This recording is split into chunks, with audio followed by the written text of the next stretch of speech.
Nii et teema tuline, kirgi küttev, järgmine ka väga eluline ja ma arvan, et igaüks suudab end samastada järgmise ettekandega. Riskitaju ja inimkäitumine kriisiolukorras. Meil oli ka täna siin häire, aga jäime väga tublisti kõik ikkagi kohale ja paigale, et kas see on käitumine, mida kriisiolukorras tuleb rakendada või on siin mingid muud nüansid ja sellest siis Tallinna Ülikooli psühholoog Janno Pajupuu. Palun. Tere!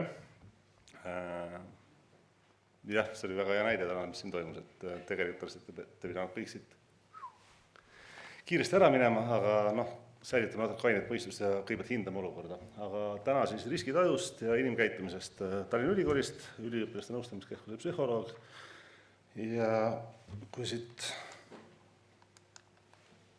see peaks töötama.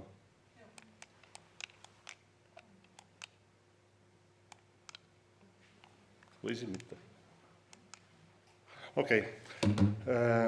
Ühesõnaga, kui siin eelmine pilt oli näha, ma olin seal ise kriisiolukorras, et kahjuks ma ei saa seda praegu tagasi panna, aga olen olnud ise igasugustes kriisikolletes, keskmes ja iroonilisel kombel ainuke, mis minust on mööda läinud, on üleujutused. Jah, aga ta ei läinud rohkem tagasi, aga olgu.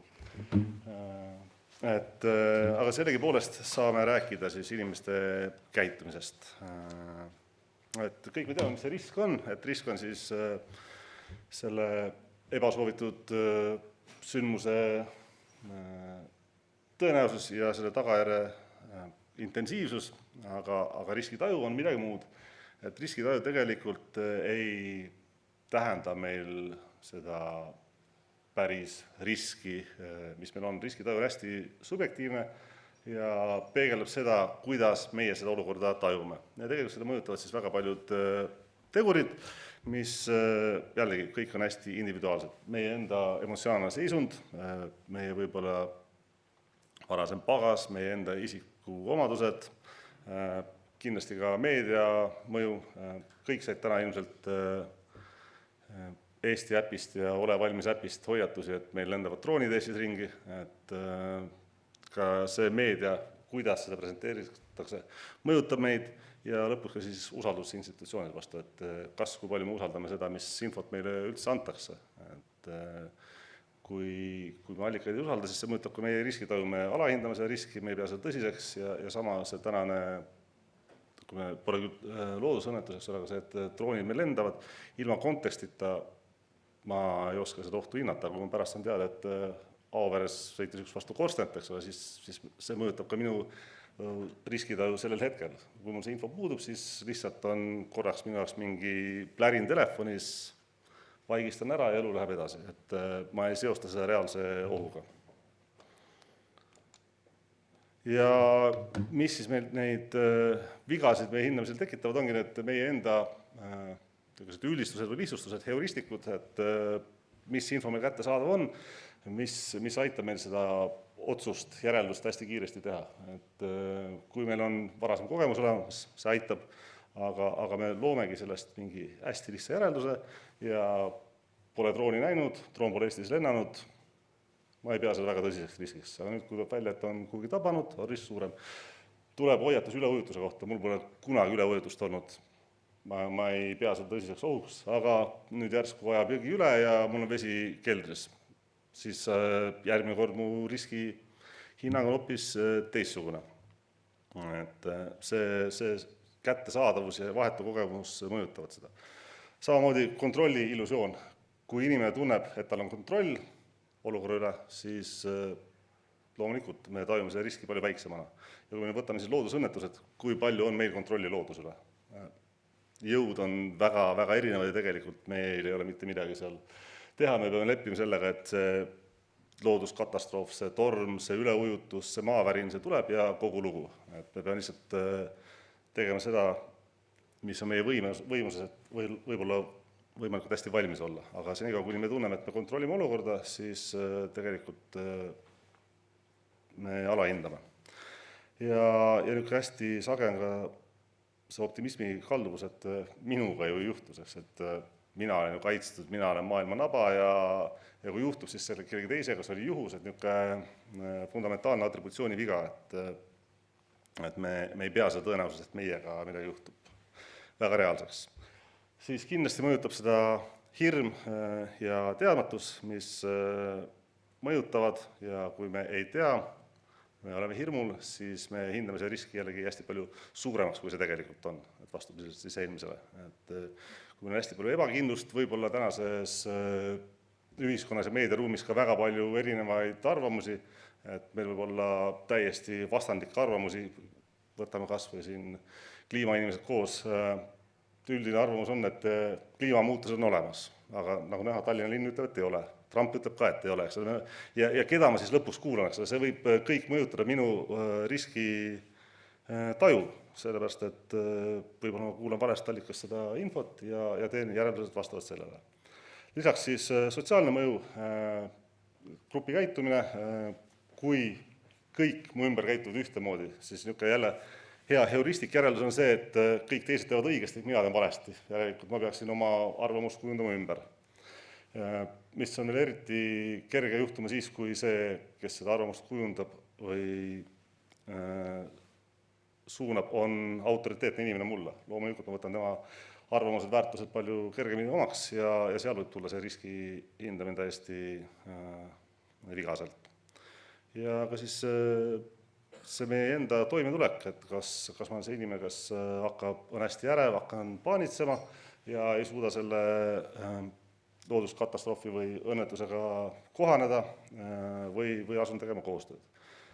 Sest et suures plaanis stressireaktsioon, milles järgneb ka ärevus, kõik muud asjad, on ju toimetulek keskkonnamuutusega ja mis see loodusõnnetus muud on, kui üks suur keskkonnamuutus, mida meie kontrolli ja küsimus ongi see, et kui hästi me selle keskkonnamuutusega siis toime tuleme. Ja tüüpilised reaktsioonid siis selle keskkonnamuutusega toimetulekuks on heitamine, sest et see on kõige lihtsam, kui see keskkonnamuutus on nii suur, et see minu reaalsusega ei ühti, siis ma kõigepealt ei nõustu sellega. Kliimamuutust ei ole olemas, sellepärast et mul on lihtne elada oma turvalises mullis, kus kõik on nii, nagu ma tean, versus see, et on väga palju ebamäärasust, ebakindlust ja ma ei tea, mis saama hakkab. Et see on esimene.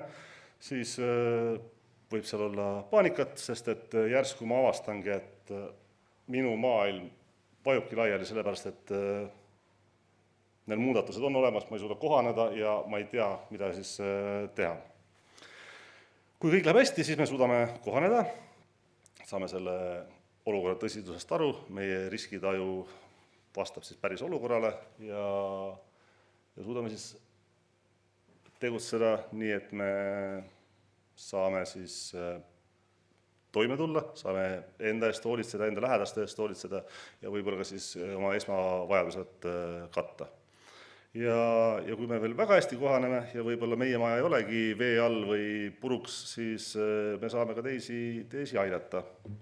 Ja selle teiste aitamise koha peal siis tegelikult, kui meie enda varakahju on hästi suur, meie maja on puruhunnikuks, meie maja on üle ujutatud, mis iganes metsatulekahjud on meie maja maha põletanud, siis arusaadavalt meie võime teistele abi anda on oluliselt väiksem kui siis, kui minu maja oli ainuke, mis püsti jäi ja nüüd ma saan teisi aidata. Et kui ma iseenesest puutumata, siis ma aitan palju suurema tõenäosusega.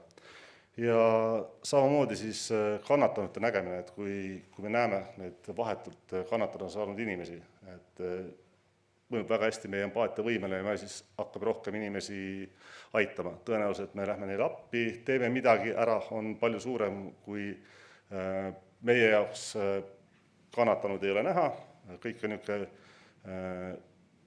üldpildis justkui okei, meie ei näe tegelikult selle olukorra tõsidusse, siis me vaatame, aga tegelikult ei ole häda midagi, meie hinnang sellele olukorrale on ebaadekvaatne ja seetõttu me ei pea ka vajalikuks, et me peaksime kedagi üldse aitama. Ja siis võib-olla nende kahe erinev koosmõju, mis siis sõltuvalt, kumb siis ülekaalus on, mängib see rolli, et siin keeruline praegu öelda, mis see tulemus siis on, ja loomulikult siis isiklik ja kultuuriline kogemus, kas ma olen hea inimene, kas ma aitan, kas on minu loomuses teisi aidata, kas meie kultuuriliselt aitame teisi, kui meil siin suur õnnetus on, kui paljud meist lähevad teistele appi. Kui Türgis oli maavärin, siis seal olid maanteel olid ummistatud inimestest, kes läksid viima toitu, riideid, madratseid, mida iganes, niimoodi, et reageeriv päästeressurss ei olnud kohale. Eesti on tore, äge koht, aga ma ei usu, et ma näen Eestis niisugust pilti, et niisugune meeletu abipakkumine kuskil kunagi peaks üldse tekkima. Et siin ka kultuurilised erinevused, siin meie kontekstis võib-olla naaber ulatab korra abiga ja aitab millegi välja, aga see, et meil mingid massid hakkaksid liikuma, abi pakkuma, ei ole meie kultuuris lihtsalt. Lisaks siis mõjutab inimese käitumist siis see info selgus, usaldusväärsus, sama ole valmis äpi info hommikul, et konteksti natuke juurde, kui ma tean, mis selle taga on, kui selge see on, millega seos on, ma hindan seda riski palju adekvaatsemalt. Kui täna öeldakse, et Eestis on suur maavärin oht, siis ma arvan, et kõik mäletavad, et kunagi kosmossaare taga midagi värises, eks ole, ja rohkem keegi seda tõsiseks ohuks ei pea, eks ole. Et ka see, et mis see kontekst seal on ja kui usaldusväärseks seda peab. Selge kommunikatsioon, mis siis tegelikult toimub, mis on ohud, mis me teha saame, kuhu minna, aitab väga palju. Jällegi kultuurilised erinevused, sellest just rääkisin, ja tegelikult geograafilised eripärad ka, et mis siis on need loodusõnnetused, mis meid tabada võivad. Me räägime siin üleujutustest, sellepärast, et meil ei ole siin troopilisi tsükloneid, meil pole maavärinaid, meil pole tornaadosid, metsatulekahjusid, jah, meil mõni hektar võib-olla põleb, aga see pole ka päris see, eks.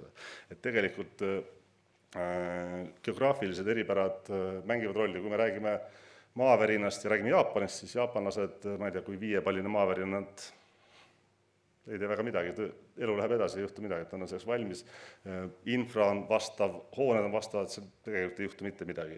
Meil 5-palline maavärin, ma ei tea, kas meil ongi olnud see Osmussaare taga vist 3-ne midagi, et 7 oli isegi või? 4,7. No, natukene juba on, aga siiski mitte midagi väga suurt, eks ole. Samamoodi metsatulekahjud, üleujutused, kui inimesed elavad üleujutuse piirkonnas, nad teavad ette valmistada, võib-olla ongi endal juba liivakotid valmis, metsatulekahju puhul tehtud eelnevalt mingid hooldustööd niidetud, raiutud ära, et oleks mingid kujad vahel, kuhu tuli ei saa levida, ja nad juba teavad ka, et kui see tuli üle hüppab, mida nad teevad, kui see vesi jõuabki nendeni, mis siis teha, ja see mõjutab nende käitumist, nad on valmis ja siis tegelikult vastavalt varasema kogemusele ka nende riskitaju on adekvaatsem. Jällegi mitmekordne versus ühekordne kokkupuude ja siin tegelikult on üks uuring ka välja toodud, kus uuriti küll noori, ehk siis kas teismeealisi kuni täisealisi, et kui oli rohkem õnnetusi, siis tegelikult suurenes ka käitumisprobleemid, vaimse tervise probleemid, suhtlus oma eakaaslastega oli raskendatud ja tegelikult see kohanemine üleüldse sellega oli keeruline, need probleemid kestsid veel mitmeid aastaid pärast seda, kui oli 2 või enamat katastroofi aasta jooksul. Nüüd psühholoogia maailmas meeldib kõigile viilutada ja jagada asju erinevat moodi, et siis siin saab ka jagada, et äkilised ootamatud katastroofid versus siis pikemaajalised. Ja kui need katastroofid on hästi äkilised ootamatud, tulebki mingi maavärin, mingi metsatulekahju, mida ei ole kuidagi ette näha, siis tegelikult jällegi probleemid võimenduvad, vaimse tervise probleemid, et suhtlusprobleemid, sama mis eelmisel, ja tegelikult kõik depressiooni sümptomaatika, posttraumaatilise stressisündroom, ärevus, kõik tõuseb sellega seoses selleks, et see on olukord, milleks me ei suuda valmistuda või pole valmistunud ja me ei suuda selle muutusega siis toime tulla. Ja tegelikult siis see, millest see algus saab, ei pruugi olla see, et inimene on ise vahetult sellega kokku puutunud. Kui midagi juhtub ja ma ei tea, kellegi teisel maja põleb maha või kellegi teise maja hävineb maavärinas või saab üle ujutatud, siis tegelikult see mõjutab samamoodi ka neid kõrvalisi inimesi, et alati ei pea ise olema see ohver nendes. et sümptomaatika on sama. Ja mis siis mõjutab tegelikult meie toimetulekut, ma ei tea, kui palju ma teie aega tohin kuritarvitada, mul on 30 sekundit, aga ma räägiks veel väga palju rohkem. Ma loodan, see on okei. Et katastroofidele reageerimist siis mõjutab inimeste enda usk, et kui hästi nad sellega toime tulevad. See on see, kui võimekas mina ise olen, kui palju mina ise usun, mis ma suudan ära teha. Lisaks siis see, et kui tulemuslik mu see tegevus või see õpetatud tegevus või see soovitatud tegevus on. Kui ma tean, et ma laon siia meetrikõrguse virna liivakotte, kui mul üleujutus on, ja see töötab, siis see mõjutab minu tegevust väga, ma olen motiveeritud seda tegema, ma tean, et see päriselt ka aitab ja vesi jääbki need liivakottide juures seisma. Aga kui mul neid teadmisi, oskusi ja usku endasse ole, tõenäoliselt ma ei ole motiveeritud ka tegelema sellega nii palju, ma ei näe pointi. Samamoodi see ellu suhtumine, hoiakud, kas ma positiivne, negatiivne, mis ma nendest liivakotis panen, niikuinii see vesi tuleb läbi loodusele vastu, ei saa mõttetu, eks ole. Et see juba ka tegelikult loeb hästi palju. Ja tegelikult siis ka subjektiivsed normid, et miks ma seda teen, et kas ma teen seda sellepärast, et ma tajun, et see on midagi, mida ma peaksin tegema ja mida kõik niikuinii teevad ja kui ma seda ei tee, siis ma olen nagu see imelik, et kõik teised tassivad liivakotte ja ma tegelen millegi muuga, pakin asju autosse, et kiiresti ära sõita, eks ole. Et ka vaadates seda, mida teised teevad, mis on teiste ootused, siis ma allun päris hästi sellele survele.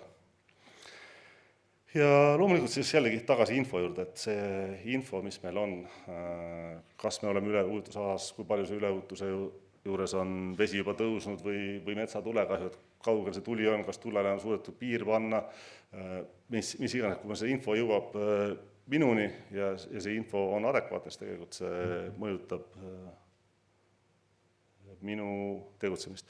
Kõige halvem on see, kui see info üldse ei liigu, siis sageli juhtub see, et need, kes seal looduskatastroofi, kas need on siis ohvrid on, pöörduvad igasuguste organisatsioonid vastu, kes peaksid neile appi tulema. Et kui on metsatulekahju, kedagi näha ei ole, infot ei ole, lõpus tulevad need tuletõrjud sinna kohale, siis esimene reaktsioon on see, et agressioon nende suunal, miks te nii hilja tulite, miks teid nii vähe on, miks te midagi ei tee, eks ole.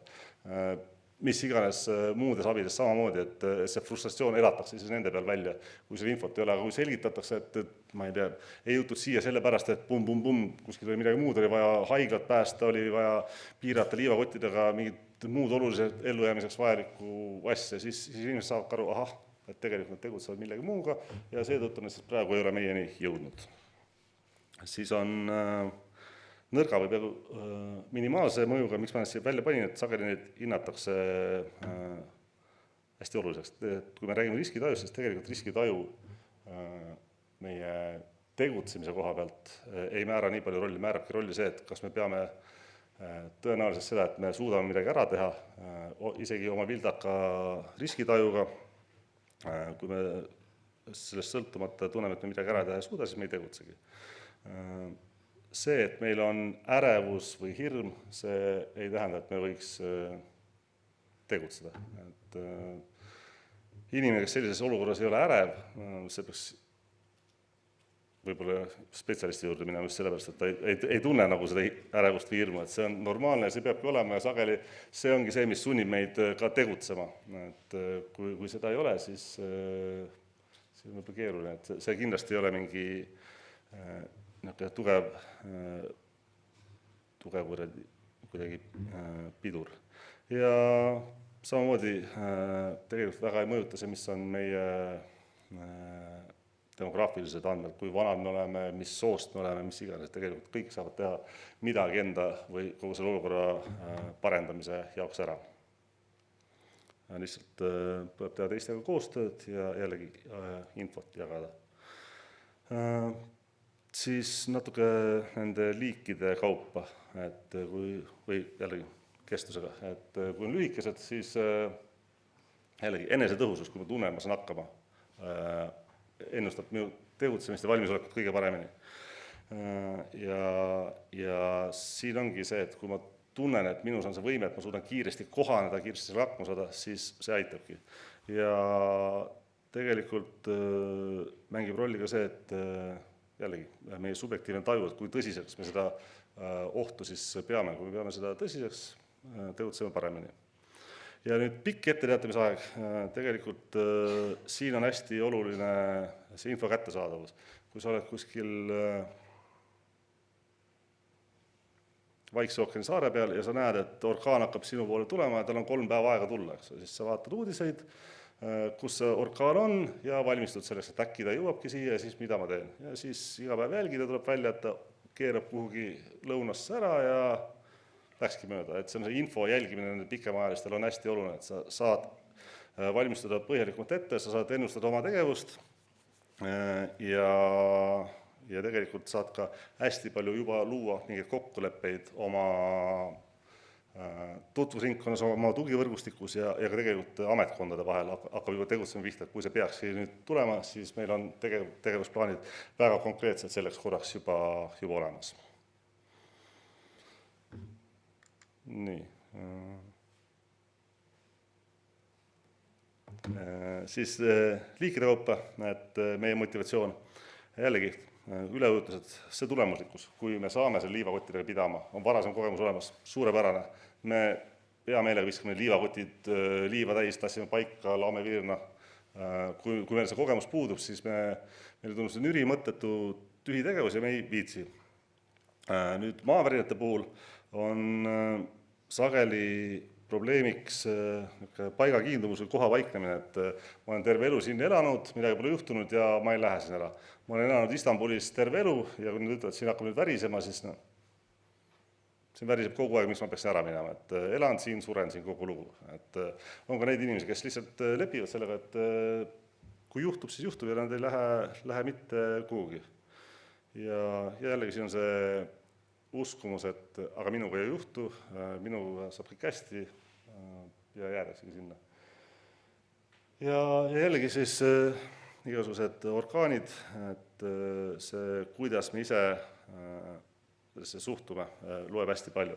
Et kas me näeme seda, et meil on endal võimalus midagi ära teha ja kas me teeme seda teiste survel, kui naabrid valmistuvad, kas siis peaks mina ka valmistuma või mitte, et see on meie motivatsioon siis hakata seal tegutsema.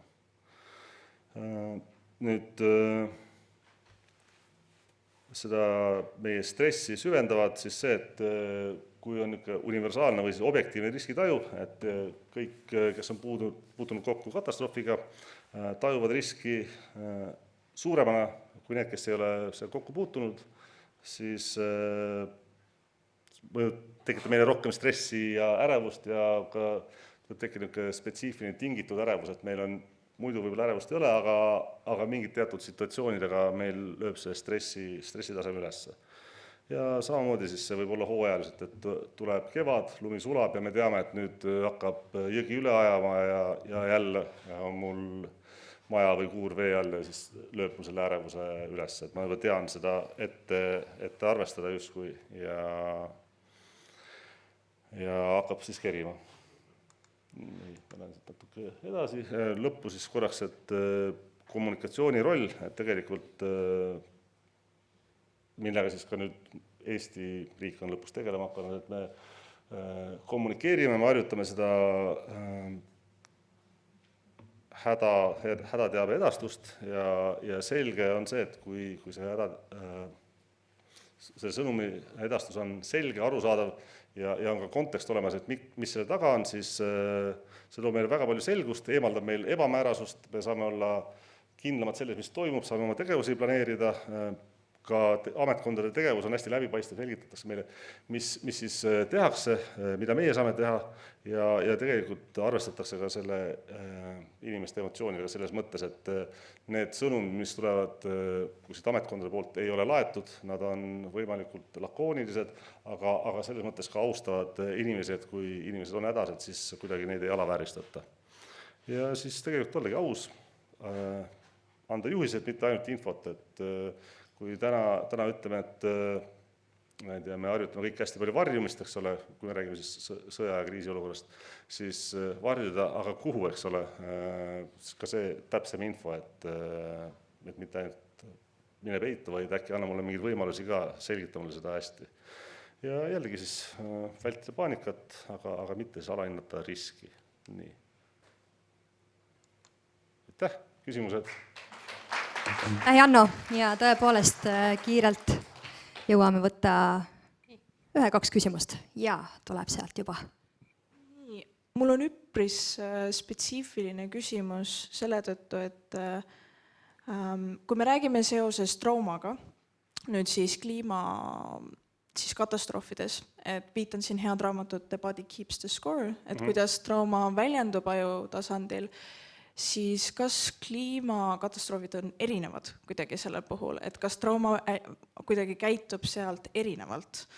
Ehk siis need tagajärjed? Ei, ma saan aru, aga see on jällegi, et tänase päeva me tegeleme täitsa niisuguse asjaga nagu kliimaärevus, aga kui me räägime nüüd traumamehhanismist, siis tegelikult me ei saa traumamehhanismi mitte mingil juhul kuidagi üldistada, et see trauma kogemus on väga individuaalne, et see sõltub kõik sellest inimesest, tema kontekstist, taustast, lapsepõlvest, millest iganes. See on nagu, me ei saa seda kuidagi ühte nagu valemisse panna. Arusaadav. Aitäh! Aitäh ja üks veebiküsimus ka siia otsa Jannole, et kuidas kliimaskeptikud pardale saada?